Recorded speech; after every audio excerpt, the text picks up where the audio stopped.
Mi padre murió dejando una fortuna de 9 millones de euros, pero el notario solo me entregó un sobre cerrado. Dentro había una nota que decía, si hablas, lo pierdes todo. Esperé una semana, y entonces llegó una segunda carta con otra frase, ya saben que abriste el sobre. Fui al banco esa misma noche, y lo que vi en la cuenta me dejó sin aliento. El día del entierro de mi padre, el aire olía a incienso y a miedo. No al miedo de perderlo, eso lo había perdido mucho antes, sino al de no saber qué había dejado atrás. En la capilla, mientras los demás lloraban, yo solo miraba el ataúd de roble y pensaba en lo que nunca dijo. Mi padre no era un hombre de abrazos. Era un hombre de silencios. Silencios caros. El notario me citó una semana después. En la mesa, había un sobre blanco con mi nombre escrito a mano, y una carpeta gruesa para mis hermanos. Su padre dejó instrucciones muy claras, dijo el notario sin levantar la vista. Abrí el sobre. Dentro, solo una hoja con una frase escrita en tinta azul. Si hablas, lo pierdes todo. Nadie más recibió una carta como la mía. Mis hermanos, Andrés y Lucía, salieron del despacho sonriendo. El notario les habló de cuentas, propiedades, inversiones. A mí, en cambio, me dio un sobre y una mirada de disculpa. No entendí nada. Ni por qué mi padre, un empresario con 9 millones de euros en patrimonio, me dejaba solo una advertencia. Ni por qué el notario evitaba cruzar los ojos conmigo, como si supiera algo que no podía decir. Volví a casa con el sobre arrugado en el bolsillo. No dormí esa noche. Cada vez que cerraba los ojos, veía la frase, si hablas, lo pierdes todo. ¿Hablar de qué? ¿De quién? Yo no sabía de secretos. O eso creía. A la mañana siguiente, busqué entre los papeles de mi padre. Facturas, recibos, escrituras. Todo impecable. Demasiado impecable. Era como si alguien hubiera limpiado el pasado con lejía. Excepto por una hoja suelta en el fondo del archivador, un extracto bancario con un número que no reconocí. Una cuenta suiza. Saldo, 9042. 713 euros. El corazón me dio un golpe seco. Sabía que si lo mencionaba a alguien, rompería la única regla que me habían dejado. Y sin embargo, callar me estaba matando.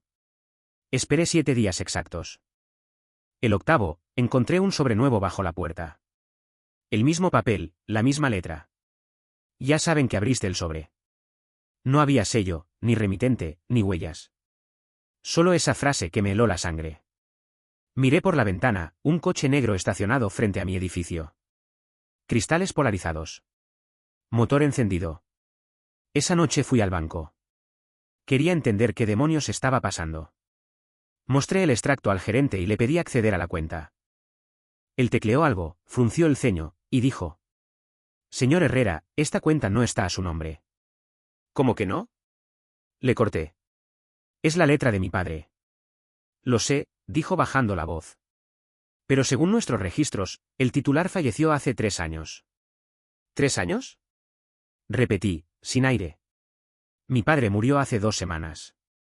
El gerente palideció. Entonces, hay algo que no debería existir.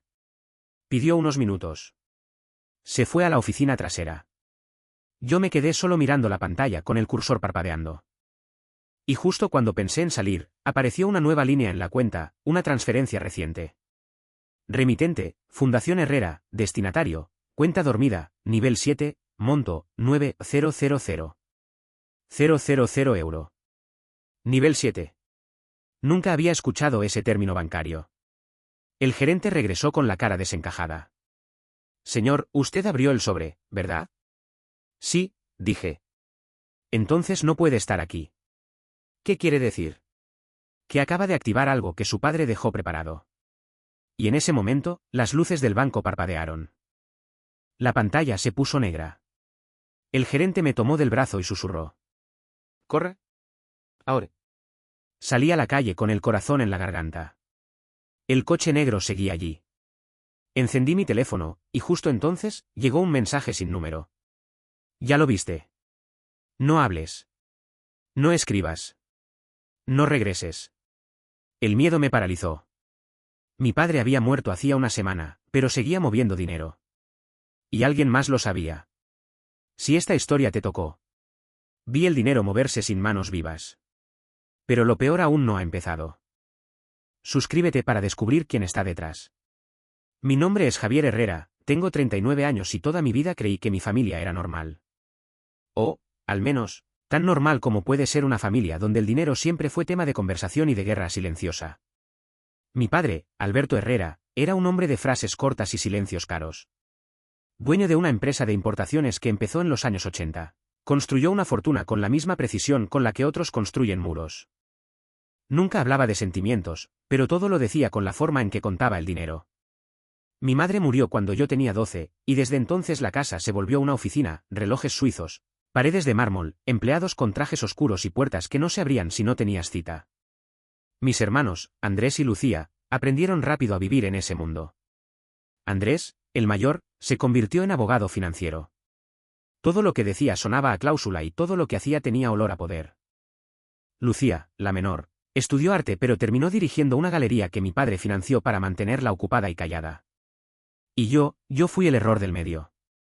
El que estudió filosofía, el que dejó la empresa familiar, el que decidió vivir de dar clases en un instituto y escribir por las noches. A mi padre nunca le perdoné que me tratara como a un empleado que decepcionó al jefe. Y él nunca me perdonó que yo quisiera vivir sin su apellido como escudo. Cuando murió, lo hizo sin despedirse. Un infarto en su despacho. Solo, rodeado de papeles y pantallas. Lo encontraron los guardias de seguridad al amanecer. Esa misma tarde, su abogado llamó para convocarnos al despacho notarial. Todo estaba preparado, como si incluso su muerte hubiera estado agendada. Durante el velorio, la familia hablaba en voz baja sobre herencias, propiedades y participaciones. Yo, en cambio, no pensaba en dinero, sino en la última vez que hablé con él. Habían pasado 6 meses. Fue en su casa. Me citó con la excusa de hablar de familia. Cuando llegué, tenía un vaso de whisky y una carpeta gris en la mano. Algún día vas a entender que los secretos también son herencias, me dijo. No supe qué contestar. No todos los secretos se pueden guardar, me atreví a decirle. Él sonrió, una de esas sonrisas que se sienten como amenazas. Por eso existen las advertencias. No imaginaba que esa sería la última frase que escucharía de su boca. Después del entierro, el notario repartió los sobres. El mío pesaba poco, pero dolía más que cualquier cheque. Si hablas, lo pierdes todo. Esa fue su despedida. Los primeros días traté de convencerme de que era una broma cruel, una especie de castigo simbólico. Pero cuando descubrí el extracto de la cuenta suiza, entendí que no había nada simbólico en aquello. Mi padre había escondido algo. Y me había dejado la llave, o la trampa. Busqué al notario, el señor Jimeno, para pedirle explicaciones. Su secretaria me dijo que estaba fuera del país. ¿Fuera del país?, pregunté. Pero si lo vi hace una semana. El señor Jimeno viajó a Zúrich por asuntos personales, contestó ella con una sonrisa rígida. Zúrich. El mismo nombre que aparecía en el extracto. Aquella noche, revisé el correo electrónico que mi padre usaba en la empresa. Tenía acceso porque una vez me pidió ayuda con su contraseña. Encontré una carpeta oculta dentro de otra. Nombre, Fundación Herrera, nivel 7. Dentro, había un solo archivo PDF. En la portada, el logotipo de su empresa y una firma escaneada. El texto empezaba con una frase que me heló: solo el que se atreva a hablar sabrá lo que callé. A partir de ahí, todo se volvía confuso: documentos con sellos de bancos internacionales, transferencias a cuentas con nombres inventados, una lista de beneficiarios con iniciales y un apartado final titulado Operación Velo. No entendía nada. Y al final, una instrucción: si Javier abre el sobre, la cuenta se moverá. Si calla, todo quedará en su lugar. Era como si mi padre hubiera planeado un juego macabro que empezaba con su muerte. Un juego en el que yo era el único jugador, y la presa. A la mañana siguiente, mis hermanos me llamaron. El notario nos ha citado otra vez, dijo Andrés con tono urgente. Parece que hubo un error con los documentos. ¿Qué error? No lo sé, pero dijo que era sobre ti. Me presenté con el estómago apretado. El despacho olía a papel nuevo y miedo viejo. El notario estaba pálido. Señor Herrera, necesito preguntarle algo, dijo en voz baja. Dígame. ¿Abrió usted el sobre? Sí, ¿por qué? Me miró como quien mira a alguien que acaba de condenarse. Porque desde que lo hizo, las cuentas del testamento desaparecieron del sistema. Lucía se llevó una mano al pecho.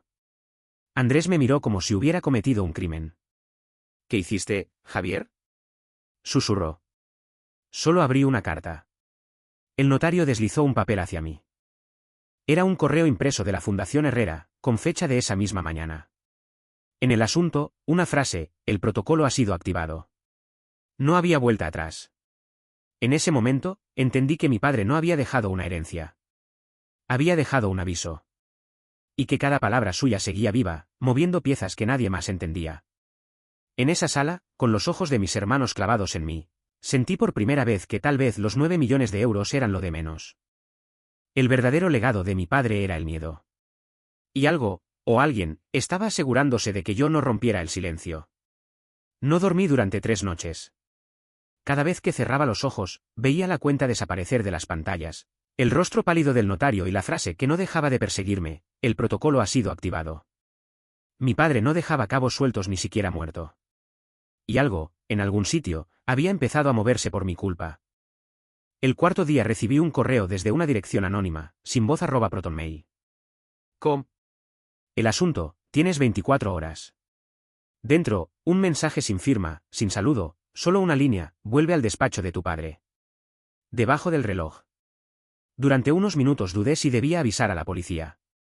¿Pero qué iba a decirles?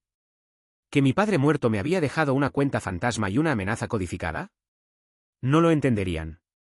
Ni yo lo hacía. Esa noche fui a la casa familiar.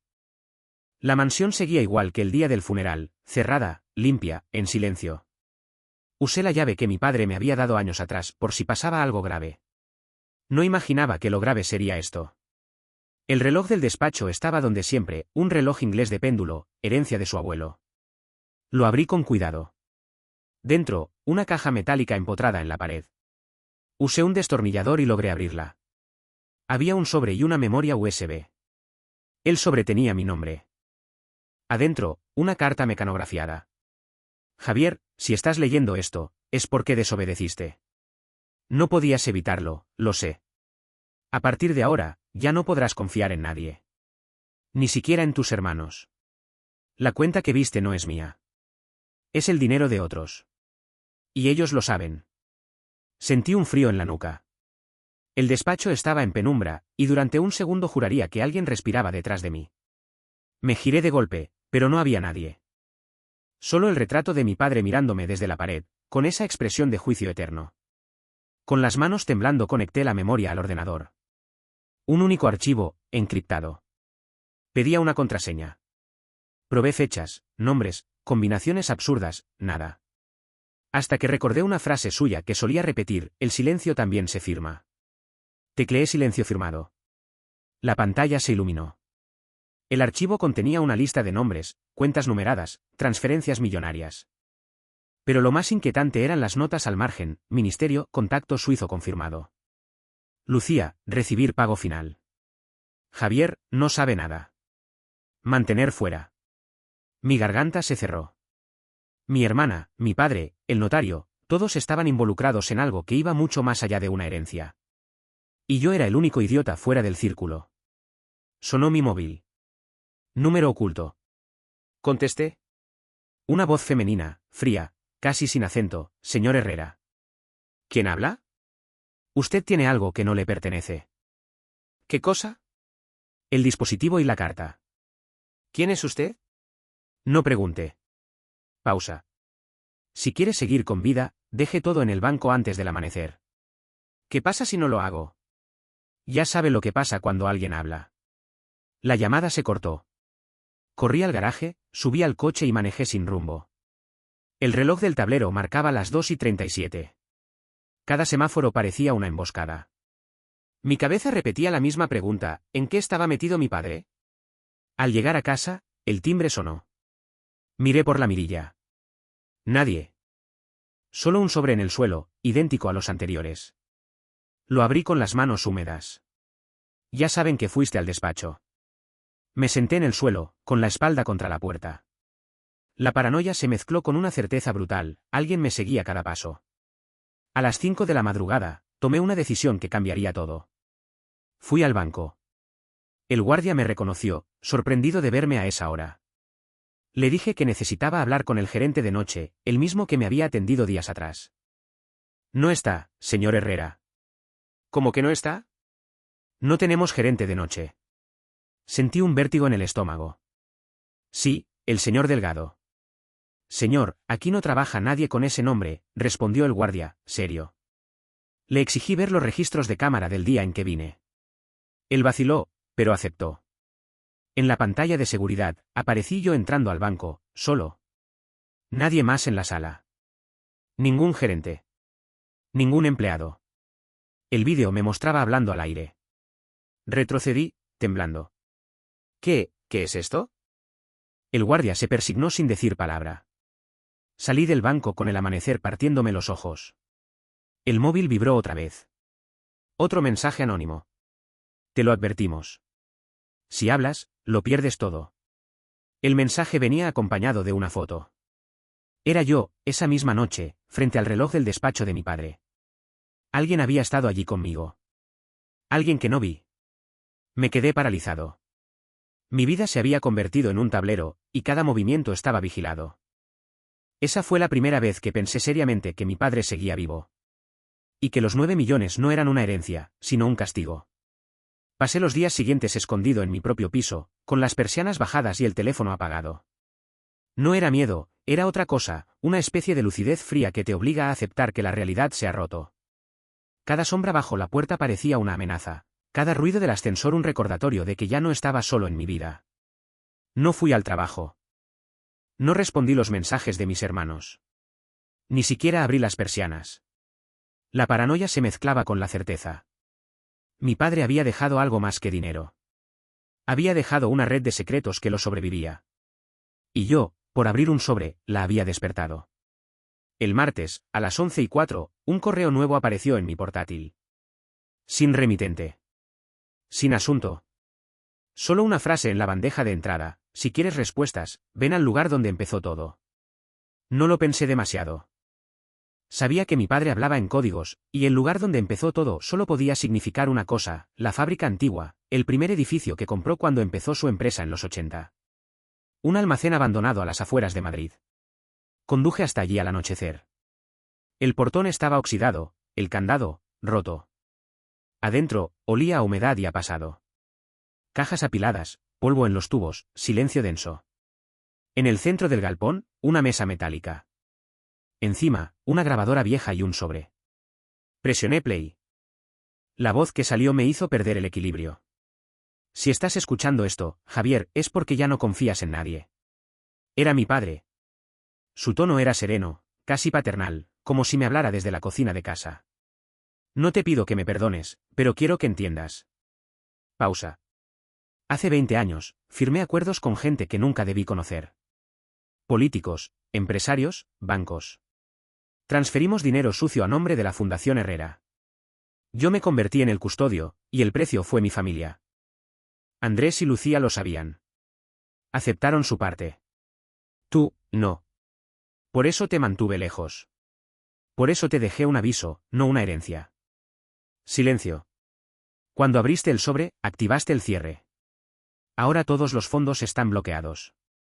Ni ellos ni nadie podrá tocarlos. Respiró hondo. Te vigilaban, Javier. Te vigilan todavía. Yo los traicioné hace mucho tiempo.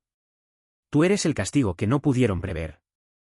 Y entonces la grabación terminó con una frase que aún me quema los oídos: si hablas, lo pierdes todo, pero si callas, ellos ganan. Me quedé inmóvil, con el zumbido de la cinta girando sin voz. El sobre que había sobre la mesa tenía una llave USB y un número de cuenta: Fundación Herrera nivel 7, desbloqueo final. Era la misma cuenta, la de los 9 millones. Y junto a la hoja, un post-it con un nombre escrito a mano: Comisario Alarcón.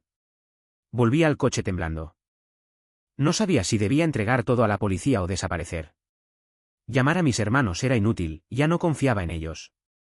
Así que marqué el número del comisario. Contestó un hombre mayor, voz grave. ¿Quién habla? Javier Herrera. Mi padre lo mencionó en un documento. Silencio largo. ¿Alberto? Preguntó con un hilo de voz. Creí que estaba muerto. ¿Lo está?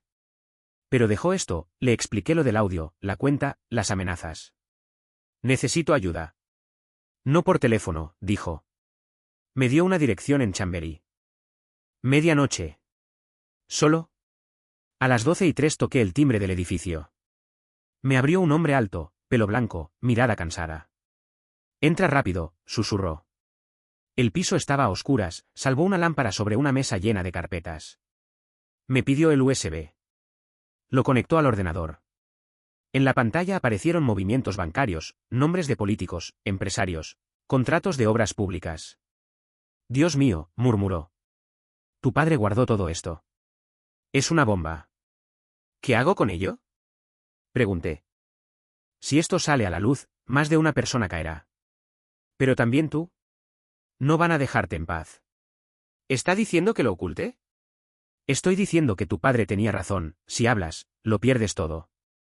Antes de que pudiera responder, se oyó un golpe seco en la puerta. 2. 3. El comisario me miró, alarmado. No abras. Las luces parpadearon. Otro golpe, más fuerte. El cristal de la ventana estalló. Por aquí. Gritó Alarcón, abriendo una puerta trasera que daba a un patio interior. Corrimos. Detrás, escuché pasos, gritos. Alguien me sujetó del brazo. Alcancé a soltarme, pero el USB cayó al suelo.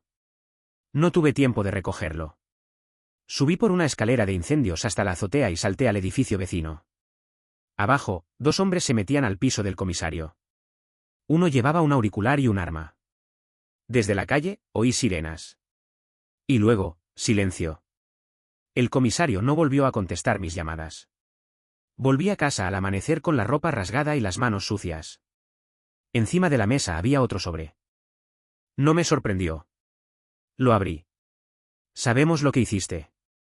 El USB no era lo único. Fuiste advertido. Y abajo, una frase escrita con la letra de mi padre, el silencio también se firma. Esa tarde, mis hermanos me llamaron. Lucía lloraba. Han allanado la casa del notario. Jimeno está desaparecido. ¿Qué? Dije. Y alguien ha vaciado la cuenta de la fundación. Los 9 millones ya no existen. Me quedé mirando el teléfono sin poder responder. Porque supe, en ese instante, que no habían desaparecido. Sabía dónde estaban. Y también sabía que mi padre había previsto hasta eso. Había transferido el dinero a nombre de un único heredero, Javier Alberto Herrera. Yo. Pero no había victoria. Solo la sensación de haber cruzado una línea de la que ya no podría regresar. La fortuna estaba ahora en mis manos, pero con ella venía la carga de un secreto capaz de destruir familias, empresas y reputaciones. Y mientras el sol caía, entendí que lo que me había dejado mi padre no era dinero. Era una decisión, callar y vivir o hablar y morir por la verdad. Durante semanas creí que podía vivir con el silencio. Con el dinero oculto en una cuenta que nadie más podía tocar, con las persianas cerradas y la conciencia suspendida entre la culpa y el miedo. Pero el silencio, cuando se hereda, no se calla, se pudre dentro hasta que encuentra la manera de hablar por ti. Lucía dejó de responder mis mensajes. Andrés, por su parte, me llamó una noche con la voz tensa. Sabemos que fuiste tú, Javier. Tú moviste el dinero. Yo no toqué nada. Entonces, ¿por qué el banco nos dijo que la transferencia lleva tu firma digital? No supe qué contestar. Mi padre, incluso muerto, seguía firmando por mí. No llames más, dijo antes de colgar. No sabes con quién te estás metiendo. 3 días después, las noticias abrieron con un titular. Investigan red de blanqueo vinculada a la Fundación Herrera. Los rostros de mis hermanos aparecieron en pantalla. Andrés detenido. Lucía, buscada. Y yo, señalado como testigo protegido en paradero desconocido. Fui a la policía antes de que me encontraran ellos. Pedí hablar con el fiscal anticorrupción. Le conté todo. Desde la carta inicial hasta la grabación en el galpón. Le entregué los fragmentos de pruebas que aún conservaba, copias del audio, correos, capturas de transferencias. El fiscal me escuchó sin pestañear. Cuando terminé, respiró hondo y dijo, lo que hizo su padre fue más grande de lo que imagina. Pero usted hizo lo correcto. ¿Correcto? Pregunté, agotado. Perdí a mi familia, a mis hermanos, mi nombre. Él me miró con una compasión seca. A veces, decir la verdad también es una herencia. Firmé mi declaración esa misma noche. A la mañana siguiente, amanecí en un hotel custodiado por 2 agentes. No tenía teléfono, ni correo, ni apellido. Era un fantasma con 9 millones de euros congelados por orden judicial. Pasaron los meses. El juicio se volvió mediático. La prensa destapó nombres, contratos, sobornos. Mi padre, convertido en leyenda negra, ocupó portadas con el titular, el magnate que escondió su fortuna para hundir su propio imperio. Su plan final no era proteger el dinero.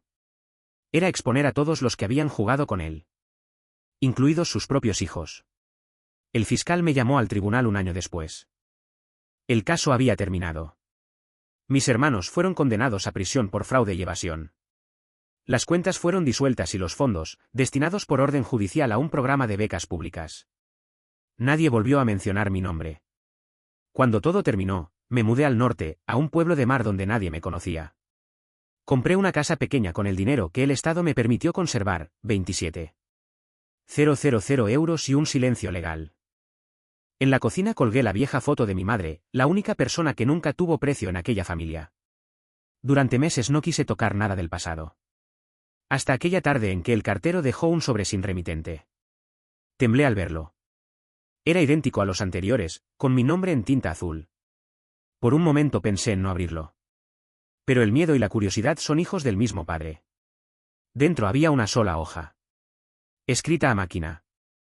Sin firma. Sin amenazas. Solo una frase. Hiciste lo que yo no pude. Gracias por hablar. Supe entonces que no era una trampa. Era un cierre. Tal vez de mi padre, tal vez de su sombra. Quemé la carta, no por odio, sino para dejarla ir. Las cenizas volaron hacia el mar, y en ese momento sentí que la herencia ya no pesaba. Aprendí que hay silencios que se heredan como castigo y verdades que se descubren como redención. Y que a veces, el precio de la verdad no es la ruina, sino la paz. Miré el horizonte y por primera vez en años, respiré sin miedo. Ya no tenía fortuna. Pero tenía algo que nunca antes tuve, mi nombre limpio. Y eso, entendí al final, valía más que los 9 millones. Suscríbete al canal para recibir cada día nuevas historias de Reddit antes que nadie.